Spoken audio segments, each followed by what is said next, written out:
Hi there, it's Kat Patrick of Dreaming Inspires Home Learning. This is day 5 of a look at all the courses that we're teaching for 2019-2020. This is the last one where we're talking about English.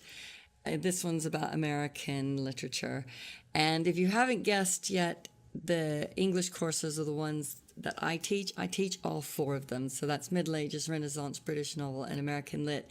That means that there really is a seamless progression between the 4 of them, and I'm able to build on each year. Now, it doesn't really matter if you start with British Novel and go back to Middle Ages and go to American Lit and then finish up with Renaissance. I will know what your student has done and be able to bring all that together and consolidate. That's kind of the plan. 4 years, all of high school, or if you're doing the English system, you can do your English language GCSE with some of it, and then move into a literature GCSE, and then start thinking about A-level because of that consolidation of all of that literature that you've taken on board.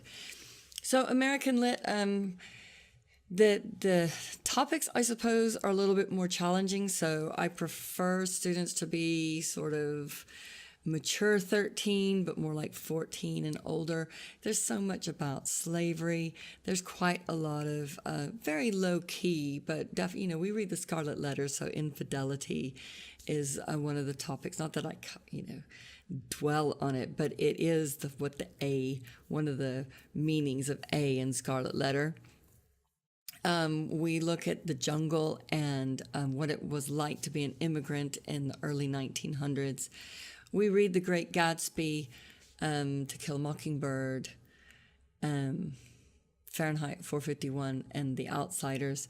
So there's a lot about progression, because we start with Scarlet Letter and end up with, unfortunately, we sort of stopped 1970, but it was really hard to find a book that A, was quality, and B, didn't have a lot of swearing in it or sex or something. So it was like, we'll just stop there. And the students really enjoy The Outsiders as one of the last books that they do. So I just decided that we would stick with that.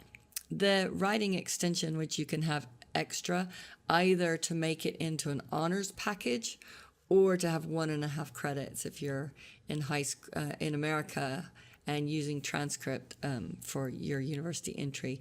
And that is purely about research papers. And the first term, we do a traditional research paper. We focus on Chicago style. If you wanted to do MLA style or something, it'd be like, okay, that's fine. You can do it that style.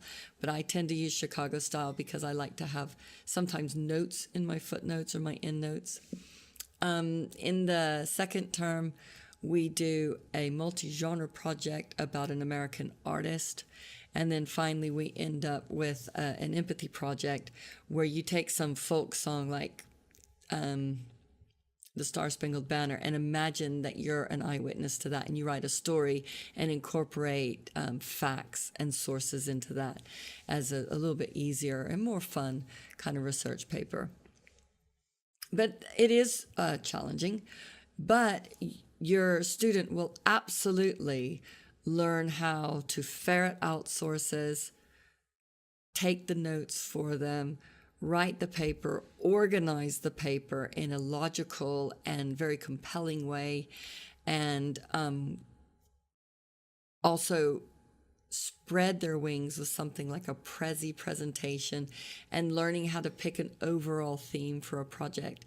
And then you can research then on that theme, and that will help you narrow down your research. So I've got a PhD in English literature with a history emphasis.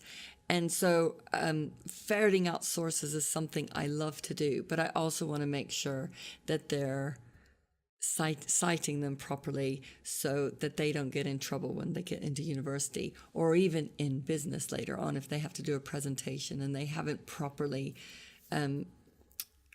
referred to where their sources are from. So it's quite a useful skill to do the research papers. It's just not something really for someone who's 12.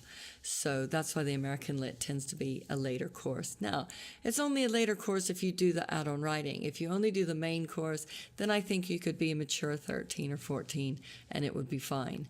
And I really do try to keep things that are uncomfortable very low key.